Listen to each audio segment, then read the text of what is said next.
जनता जी, party ने तो इस सारे मामले से अपने आप को किनारा कर लिया है जी, और यही वो सबसे बड़ा ट्विस्ट है, क्योंकि 243 सीटों पे जो दावेदारी चिराग पासवान ने की है, इसमें सीएम फेस वही होंगे, ये भी बात उन्होंने कहा है। जी, यानी कि आप समझ लीजिए कि चिराग पासवान ने डुअल गेम खेला है। एक तरफ वो भारतीय जनता पार्टी पे दबाव भी बना रहे हैं, जी, दूसरी तरफ एनडीए गठबंधन की बेहतरी के लिए वो अपने आप को तैयार भी कर रहे हैं और तीसरी तरफ तेजस्वी यादव के बीच में क्लैश का टकराव होता। जी, दोनों ही मुख्यमंत्री के दावेदार हैं। तो ऐसी स्थिति में एनडीए गठबंधन में रह करके जब ये भी अंदाजा नहीं लग रहा है कि चिराग पासवान की डिमांड 40-42 सीटें जो हैं वो भी उनको मिलेगा, उसके बावजूद भी उन्होंने 243 सीटों का दावा क्यों किया और ऐसी जगह से किया जहां जी, इसके बाद आपको बता दें कि प्रधानमंत्री की यात्रा है 20 जून को। उससे पहले ये सारा ड्रामा और नाटक जो हुआ है, ये कहीं ना कहीं इस बात की तरफ इशारा कर रहा है कि एनडीए गठबंधन में पावर प्रैक्टिस चल रहा है। इस पावर प्रैक्टिस में अभी सबसे ऊपर अगर देखा जाए तो चिराग पासवान चल रहे हैं। जी, ये आप खा जाता है। जी, ये कहानी आपको अच्छी तरह से पता होगी, हर बच्चे को पता है कि एक बिल्ली को एक रोटी मिली और दूसरी बिल्ली ने उसे देख लिया। जी, उसके बाद वो गए बंटवारा करने के लिए बंदर के पास जी, कि भाई ये एक रोटी है, हम दोनों ने एक साथ इसको देखा है, हमको आधा आधा बांट दीजिए। नॉर्मा तराजू पर ग्रुप जो सोचता है वो करता है। आपके अपने सपनों का आशियाना।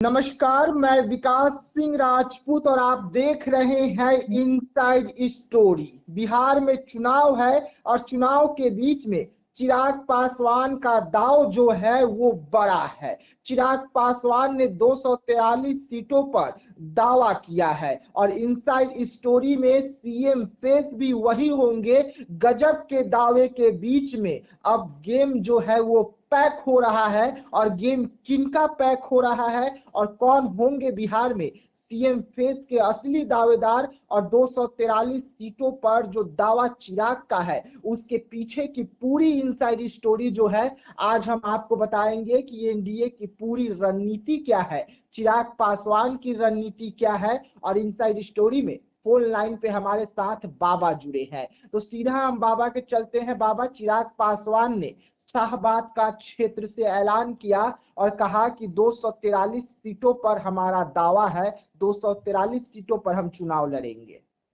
चिराग पासवान ने जो 243 सीटों की बात कही है और वो खुले मंच से कहा है, इसके बाद से आपने देखा होगा कि पूरा मीडिया जगत हो या फिर राजनीतिक गलियारा हो, सब जगह 243 की चर्चा चल रही है। जी, हम बार बार बता रहे हैं विकास की 243 सीटों का ये जो तिलिस्म है, इसको तोड़ना बहुत मुश्किल है, हम्म, बहुत ही टेढ़ी खीर है, क्योंकि आप समझिए कि महत्वाकांक्षा अति महत्वाकांक्षा की तरफ बढ़ रही है और ऐसी स्थिति में जो वर्तमान परिस्थिति बनी है उसमें कोई भी इस स्थिति में नहीं है कि वो जी, ये कह दे कि सीट शेयरिंग के समझौते में उसे कितनी सीटें मिलेंगी। जी, यहाँ तक कि मैं भारतीय जनता पार्टी और जनता दल यूनाइटेड की भी बात करूं तो इन हम्म, दोनों को भी पता नहीं है कि उनको कितनी सीटों पे चुनाव लड़ना है। हाँ, एक बात जी, जरूर है कि ये दोनों 100 से अधिक सीटों पे चुनाव लड़ने का दावा भर रही हैं।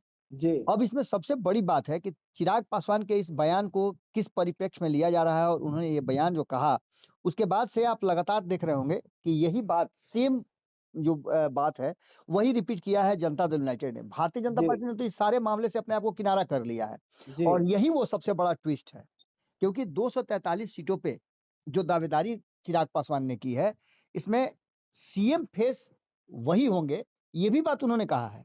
जी, यानी कि आप समझ लीजिए कि चिराग पासवान ने डुअल गेम खेला है। एक तरफ वो भारतीय जनता पार्टी पे दबाव भी बना रहे हैं, जी, दूसरी तरफ एनडीए गठबंधन की बेहतरी के लिए वो अपने आप को तैयार भी कर रहे हैं और तीसरी तरफ उन्होंने नीतीश कुमार को भी अपने गुड फेथ में लिया है। जी बिहार बाबा, बिहार की राजनीति में एक बार फिर से चिराग पासवान के बयान ने गर्माहट पैदा कर दी है। अब इसमें थोड़ा पीछे अगर आप जाते हैं तो आप रामविलास पासवान की पूरी जो राजनीतिक यात्रा है उस यात्रा को आप गंभीरता से देखें। 243 सीट या उससे जब अधिक सीटें थी, 300 से अधिक सीटें थी जब झारखंड बिहार का हिस्सा हुआ करता था 2000 में। जी, उसके पहले भी रामविलास पासवान और उनकी टीम 243 सीटों पे चुनाव लड़ने के लिए अपने आप को तैयार नहीं की। जी, पिछले चुनाव में अपने अकेले दम पे चुनाव लड़े थे चिराग पासवान, उन्होंने जी, 140 के आसपास सीटों पे चुनाव लड़ा था। जी, हाँ, ये अलग बात है कि वो 243 सीटों पे चुनाव लड़ने की बात कर रहे हैं। पिछली बार भी उन्होंने किसी से कोई गठबंधन नहीं किया था, अकेले दम पे चुनाव लड़े थे। जी, जबकि 2 बड़े गठबंधन और तीसरा गठबंधन ग्रैंड अलायंस भी था, जिसमें उनके लिए मौका था। जी, चिराग पासवान के पास मौका था महागठबंधन की तरफ भी जाने का। क्योंकि आपको पता होगा कि 3-3 दल महागठबंधन से बाहर हुए थे और जी सीट इतने थे कि चिराग पासवान को एडजस्ट किया जा सकता था। लेकिन जी वहां आपको पता है कि चिराग पासवान और तेजस्वी यादव के बीच में क्लैश का टकराव होता। जी दोनों ही मुख्यमंत्री के दावेदार हैं। तो ऐसी स्थिति में एनडीए गठबंधन में रह करके जब ये भी अंदाजा नहीं लग रहा है कि चिराग पासवान की डिमांड 40-42 सीटें जो हैं वो भी उनको मिलेगा, उसके बावजूद भी उन्होंने 243 सीटों का दावा क्यों किया? और ऐसी जगह से किया जहां भारतीय जनता पार्टी और एनडीए गठबंधन के साथ-साथ नीतीश कुमार की भद्द पिटी हुई है। जी ये वो क्षेत्र था जहां 22 में से मात्र 2 सीटें जीत करके एनडीए गठबंधन आई थी, उसके बाद भी 243 सीटों का दावा करना और ये कहना कि जब हमारा साथ लोगों ने छोड़ दिया था, हमारे परिवार ने छोड़ दिया था, हमारे चाचा ने छोड़ दिया था, पिता का साया मेरे सर से उठा था, तब यही जनता है जिसने मुझे सहारा दिया था और आप ही लोगों ने अपने मेरे परिवार और मेरे शुभचिंतक बनकर के सामने आए थे। जी ये देखिए पूरी तरह से आप समझिए कि होता है ना कि ट्रम्प कार्ड, जी चिराग पासवान कहीं न कहीं भारतीय जनता पार्टी के लिए ट्रम्प कार्ड साबित होते नजर आ रहे हैं। 2024 के लोकसभा चुनाव में जिस तरह का उनका प्रदर्शन रहा जी और ये भारतीय जनता पार्टी पहले से समझ गई थी। अगर नहीं समझी होती, तो आपको लगता है कि पशुपति कुमार पारस को अलग किया जाता? जी सीधी तौर पे एक बार फिर से मैं बात कर रहा हूँ विकास, मैं आपके साथ लगातार जो खबरें कर रहा हूँ, चाहे वो जी रातों-रात हो या किसी जी अन्य खबरों में, मैं जी बार-बार ये बात कह रहा हूँ कि बिहार में इस बार 2 बातें बहुत महत्वपूर्ण लग रही हैं। एक जी तो बिना नीतीश और बिना राजद, मुझे एनडीए गठबंधन सीधे-सीधे तौर पे एक अलग तरह से लड़ता हुआ दिखाई दे रहा है। जी दूसरी तरफ एनडीए गठबंधन में कई नए दल जुड़ते हुए भी दिखाई दे रहे हैं मुझे, जी जबकि सीटों की मारामारी चल रही है और ऐसी स्थिति में दूसरी सबसे महत्वपूर्ण बात है कि वर्तमान जो स्वरूप रहेगा, तो कांटे की टक्कर भी हो रही है और कांटे की टक्कर में हंग असेंबली भी होता हुआ नजर आ रहा है।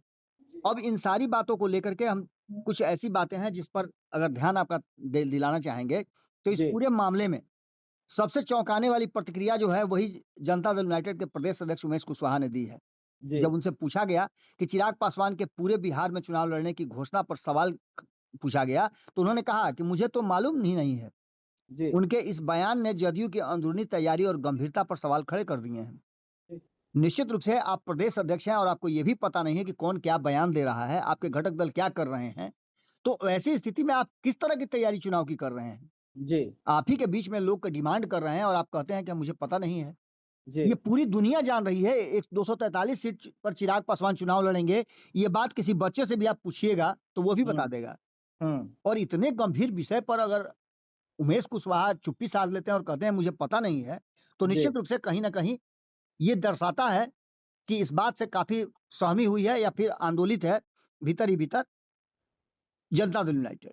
जी इसके बाद 2020 की अगर बात करते हैं हम, तो चिराग पासवान ने एलजेपी को एनडीए से अलग करते हुए जो चुनाव लड़े थे, उसमें उन्होंने जो उम्मीदवार उतारे थे, जदयू 80 सीटों से घटकर 43 पर आ गई थी, या तो जी आपको 70-71 सीटों पे थी। जी 71 से 43 पर आ गई थी। आपको याद जी होगा कि जी 2015 में जनता दल यूनाइटेड को 71 सीटें मिली थी, 80 सीट पर राष्ट्रीय जनता दल थी। 43 हम्म 53 सीटों पे भारतीय जनता पार्टी जीत करके आई थी और 1-2 सीटें जो हैं, वो एलजेपी और अन्य दलों के पास थी। जी इन सब के बाद आपको बता दें कि आज भी वो सदमा जो है, जदयू के लोगों के से नहीं निकल पा रहा है। हम्म 2020 में जो झटका दिया था चिराग पासवान ने, शायद जी वही झटका अभी तक उमेश कुशवाहा बर्दाश्त कर रहे हैं। उन्होंने जी इस तरह से अनभिज्ञता जो जाहिर की, उससे कहीं न कहीं इस बात की तरफ इशारा होता है कि मुख्यमंत्री नीतीश कुमार गैर जिम्मेदाराना रवैया रखने वाले इस तरह के व्यक्ति को कैसे इतना बड़ा पद दे सकते हैं। जी निश्चित रूप से कहीं न कहीं सवाल तो खड़े होते हैं। जी इसके बाद आपको बता दें कि प्रधानमंत्री की यात्रा है 20 जून को, उससे पहले जी ये सारा ड्रामा और नाटक जो हुआ है, ये कहीं न कहीं इस बात की तरफ इशारा कर रहा है कि एनडीए गठबंधन में पावर प्रैक्टिस चल रहा है। इस हम्म पावर प्रैक्टिस में अभी सबसे ऊपर अगर देखा जाए, तो चिराग पासवान चल रहे हैं। जी बाकी आपने न तो कभी जदयू से सुना होगा सीट शेयरिंग के समझौते पर कोई बात, हम्म न ही ये दावा सुना होगा कि हम सभी सीटों पे लड़ रहे हैं। हाँ, चिराग पासवान के दावे के बाद अब हर कोई, एक प्रवक्ता हैं जी अभिषेक झा, जी उनसे सवाल पूछा गया तो उन्होंने कहा था कि हम भी 243 सीटों पे लड़ रहे हैं। हम्म यानी देखा-देखी वाली बात है। हम्म तुम्हारी सफेद मेरी सफेद से तो तुम्हारी कमीज जो है मेरी कमीज से ज्यादा सफेद क्यों? ये जी सवाल अगर कोई पूछता है तो आप समझिए कि उसकी तैयारी शून्य के बराबर है। उसके जी पास अपना कोई आइडिया नहीं है। यही हम्म, सेम चीज आपने देखा कि कल जब आपने सवाल पूछा तो हिंदुस्तानी अवाम पार्टी भी यही बात कर रही है कि हम भी 243 सीटों पे चुनाव लड़ रहे हैं। जी अब ये सीधी तौर पे आप बात समझ लीजिए कि चिराग पासवान की दो बातों पर बहुत गंभीरता से आप विचार कीजिएगा। हम्म, एनडीए गठबंधन को लेकर के जिस तरह से चिराग पासवान ने अपना एक्शन दिखलाया है और एनडीए गठबंधन के प्रति उनकी जो समर्पण है हम्म, वो इससे साफ साफ झलकता है। जी उन्होंने कहा कि वो 243 पासवान पर हर सीट पर चिराग पासवान लड़ेगा। हम्म, यानी कि आप समझ लीजिए कि चिराग पासवान ने ये साफ किया है कि किसी भी सीट पर कोई भी गठबंधन का दल लड़ेगा तो वहां हम्म, चिराग पासवान सबसे मजबूती के साथ चुनाव प्रचार करेगा और वहां वो ये समझ के लड़ेगा कि वो खुद लड़ रहा है। जी ये बहुत बड़ी बात है और इस तरह की बात कहने वाले के पास हिम्मत होनी चाहिए, ताकत होनी चाहिए और मादा होना चाहिए। जी दूसरी सबसे महत्वपूर्ण बात कि सीएम फेस को लेकर के अभी तक किसी ने कोई बात नहीं कही है, लेकिन चिराग पासवान ने दावे के साथ कहा है मेरे वर्तमान मुख्यमंत्री ही अगले मुख्यमंत्री भी होंगे। जी ये भी मादा बहुत कम लोगों में होता है। जी अब इन दावों के साथ साथ आप समझ सकते हैं कि ये कहना बड़ा मुश्किल हो जाता है कि चिराग पासवान आखिर चाहते क्या है। तो हम्म, इस कहानी का अब दूसरा जो प्लॉट है वो हम इनसाइड स्टोरी की खोलते हैं आपको। जी सीधी तौर पे आप समझ लीजिए कि चिराग पासवान के साथ साथ पूरा एनडीए गठबंधन का कुनबा भारतीय जनता पार्टी को छोड़कर हम्म, कोई भी नहीं चाहता है कि जो वर्तमान परिस्थिति है उसमें भारतीय जनता पार्टी के हाथ में हम्म, बिहार की बागडोर जाए और बिहार में भारतीय जनता पार्टी का मुख्यमंत्री बने। जी क्योंकि आपको बता दें ये इंटरनल बातें हैं और इस बात पर गंभीरता से सबको सोचना भी पड़ेगा। जी क्योंकि एक बार जब भारतीय जनता पार्टी के हाथ में चला जाएगा बिहार तो आप इतना बात मान के चलिए कि उसको वापस लेना बड़ा मुश्किल हो जाएगा। जी तो दूसरी तरफ जो वर्तमान सर्वे रिपोर्ट्स आ रहे हैं उसको देख करके भी आपको लगता होगा कि तेजस्वी यादव भी बहुत तेजी से आगे बढ़ रहे हैं। जी तेजस्वी यादव भी नंबर 1 पे चल रहे हैं मुख्यमंत्री की रेस में। जी तो सबसे बेहतरीन मौका क्या होता है कि यदि कहीं किसी बात को लेकर के आपने देखी होगी बंदर की लड़ाई, बिल्ली की लड़ाई में बंदर रोटी पूरा खा जाता है। जी ये कहानी आपको अच्छी तरह से पता होगी, हर बच्चे को पता है कि एक बिल्ली को एक रोटी मिली और दूसरी बिल्ली ने उसे देख लिया। जी उसके बाद वो गए बंटवारा करने के लिए बंदर के पास जी कि भाई ये एक रोटी है, हम दोनों ने एक साथ इसको देखा है, हमको आधा आधा बांट दीजिए। हम्म, तराजू पर उसने बांटना शुरू किया तो एक तरफ थोड़ा बड़ा एक तरफ थोड़ा छोटा हो गया, भार जी उधर घसक गया तो उसने उसमें से थोड़ा सा खा लिया। अब खाया जी तो ज्यादा खा लिया तो दूसरे तरफ भार घट गया। इसी जी तरह से सिलसिला चलता रहा और अंत में कुछ भी नहीं बचा, दो बिल्लियों की लड़ाई में बंदर का पेट भर गया। जी आप मान के चलिए कि बिहार की राजनीति में ये सभी समझ रहे हैं इस बात को कि आपस की लड़ाई में जो ये 35 सालों का जी जो बिहार में सत्ता रहा है समाजवादियों का, बिल्कुल ये किसके हाथ में जाएगा? अब जी किसके हाथ जी में जाएगा इसका मतलब है कि नीतीश कुमार कमजोर कड़ी है और सबको हम्म, पता है कि नीतीश कुमार, ये बात भारतीय जनता पार्टी को भी पता है, इसलिए बेचैनी भारतीय जनता पार्टी की भी बढ़ी हुई है। जी यानी सभी ये समझ रहे हैं, चिराग पासवान ने तो साफ कर दिया कि 2030 में वो बिहार से चुनाव लड़ेंगे और मुख्यमंत्री के रेस में होंगे। जी तो ऐसी स्थिति में जब भारतीय जनता पार्टी के पास ये सीट चली जाएगी तो नीतीश कुमार, माफ कीजिएगा, चिराग पासवान किसके विरुद्ध चुनाव लड़ेंगे? भाजपा के विरुद्ध चुनाव लड़ेंगे। जी और ये तब और ज्यादा उनके लिए मुश्किल खड़ा हो जाएगा। जी इस बार के चुनाव में चाहे वो नीतीश कुमार हो, हम्म, चाहे वो लालू प्रसाद हो, चाहे हम्म, तेजस्वी यादव हो या हम्म, फिर जीतन राम मांझी हो, उपेंद्र कुशवाहा हो, चिराग पासवान हो, सभी का ये मानना है कि लड़ाई तो हम लड़ें, जी एनडीए गठबंधन की सरकार बने, लेकिन मुख्यमंत्री भाजपा का नहीं बने। इस पर सबको तवज्जो देना होगा। जी दूसरी तरफ भारतीय जनता पार्टी नीतीश कुमार को 100 सीटों पर रोक करके अपने 142-43 सीटों पे अपने साथ-साथ अपने सहयोगियों को लड़ाना हम्म, चाहती है, जिससे कि हम्म, 122 का आंकड़ा पूरा करने में उसे कोई दिक्कत नहीं हो।